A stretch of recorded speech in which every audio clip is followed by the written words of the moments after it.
አሁን የትግራይ ወጣት ደርሶበት ባለ የንቃት ደረጃ በፈለከው መልኩ ምክንያቱም ከእንደዚህ አይነት መከራ ሊያወጣህ ብቻ ሳይሆን ወደ ሌላ መከራ ሊያስገባህ የሚችል ሊደርሺፕ በምን ማጂክ በምን ተአምር ነው አመራር ብለህ ይዘው ልትቀጥል ነው ይችላል ሶ ይሄንን ነገር ማስተካከል ባልቻልክበት ሁኔታ ህወሓትም 1 አመት መቀጠል አይችልም 2 አመት መቀጠል አይችልም ሶ የህወሓት ቀጣይነት ህወሓት ብቻውን አይመራም ብቻ ሳይሆን የፖለቲካ ባህል በመህዳራችን መስፋት አለበት ብቻ ሳይሆን ሁሉም አስተሳሰቦች መስተናገድ አለባቸው ብቻ ሳይሆን ህወሓት ይቀጥልም እንኳን ከተባለ ህወሓት ራሱን ባልቀየረበት ኢንቫይሮንመንት ይሄ አመራር ከራሱ ጥቅም ከዘረፋ ኔትወርኩ በላይ የህዝብን አጀንዳ አድርጎ መቀጠል ዝግጁ ባልሆነበት ኢንቫይሮንመንት አንዳዳር መቆየት የሚችል አይመስለኝም ስለዚህ እኛ ጊዜያዊ አስተዳደሩ ባደረገው ጥናት ከዩኒቨርሲቲዎች ጋር ባደረገው ጥናት ትግራይ ውስጥ የተፈጸሙ የሴክሹዋል ቫዮለንስ ጥፋቶች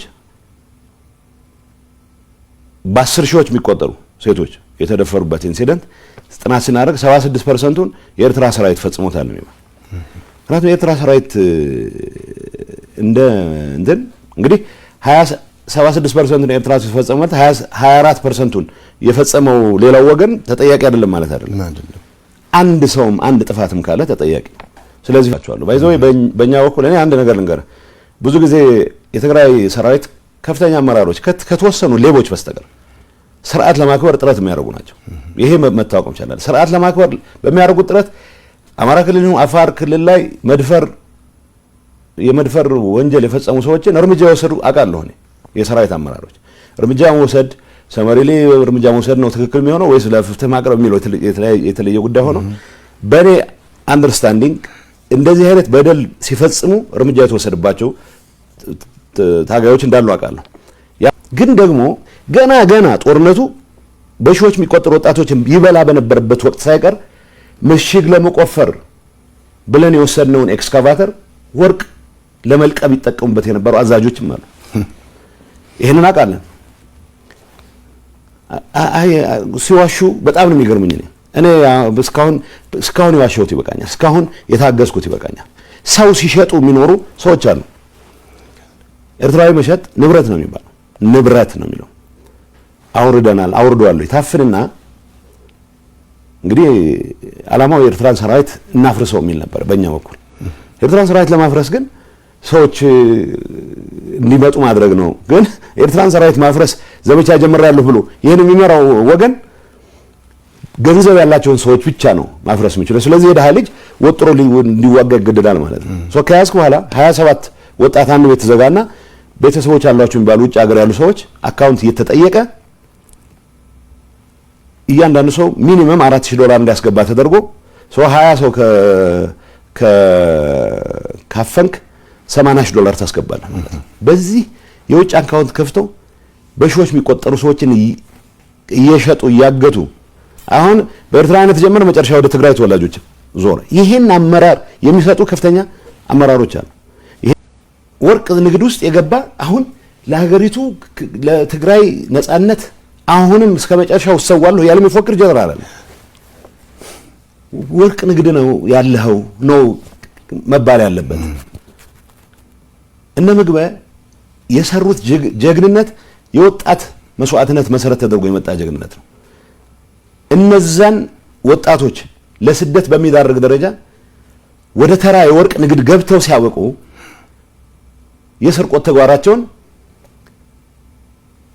የትግራይ ግዛት አንድነት የማረጋገጥ አርገው ሲሉት እንደገና ሌላ መስዋዕትነት የወጣት ይዳርጉ ሲንቀሳቀሱ ማለት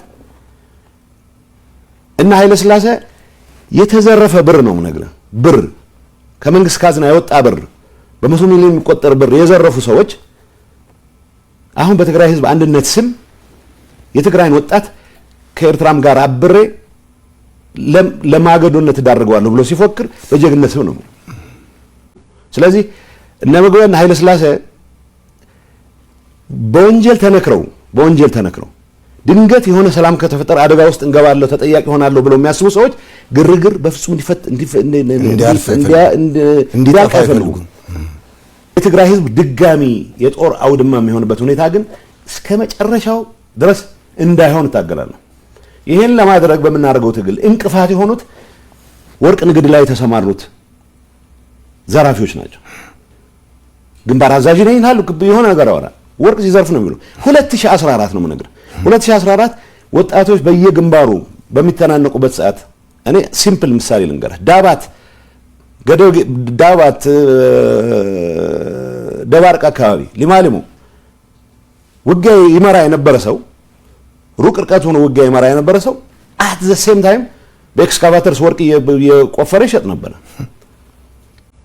ይሄ ኔትወርክ ነው። ይሄ ፖለቲከኛውም አለበት። ታጣቂው ብቻ ልንገርህ፣ ኮምቦልቻ ኢሹ አካውንት ነበረ። እኔ አሁን በዛን ሰዓት በእኛ ውሳኔ ነው፣ ትክክል ነው ውሳኔው ብዬ ነው ማምነው። ገንዘብ ያስፈልገናል፣ በያው ጦርነት እያደረግን ነው።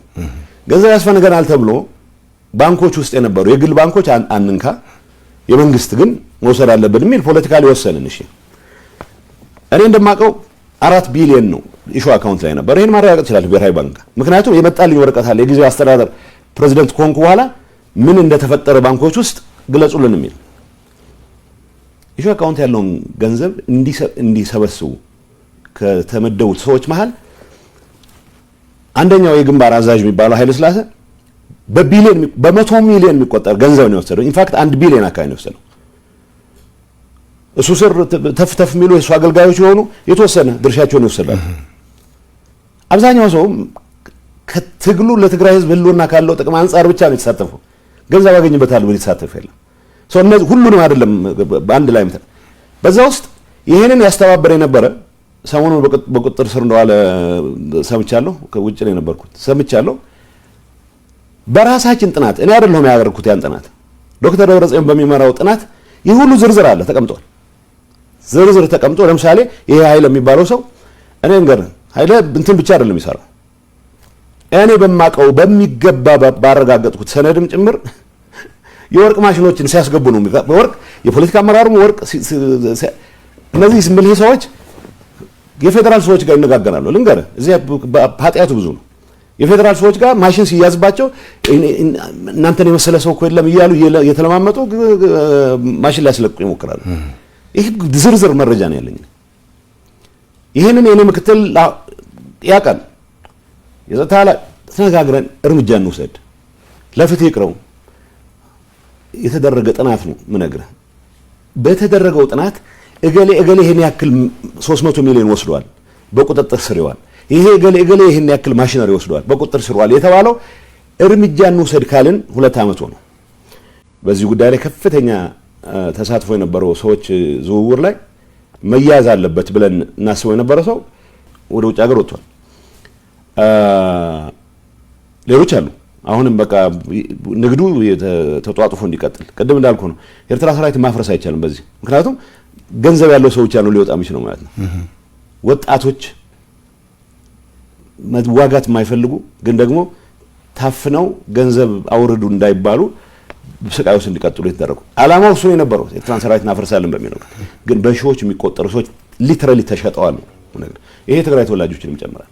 ሀብት አለው ኃይለ ስላሴ ነው የሰረቀው ብዬ መናገር ስችል ጠቅላላ የሰራዊት አመራር ተጠርጣሪ የሚሆንበት ሁኔታ ከመፍጠር አንፃር ምግበኔ የሰረቀው ማለት ተወልደን ይሄን ያደርገው ማለት ስንችል ይሄን ባለማለታችን ምክንያት ሁሉም የትግራይ የጦር የጸጥታ አመራር ተጠርጣሪ የሚሆንበትን ኢንቫይሮንመንት ከመፍጠር የራሴ አስተዋጽኦ አድርጌያለሁ እላለሁ። እኔ ጦርነት ሰለባ እንዳይሆን ተጨማሪ የትግራይ ህዝብ የትግራይ ወጣት ይሄን የወንጀል ኢንተርፕራይዝ ማፍረስ ላይ መረባረብ መቻል አለብን።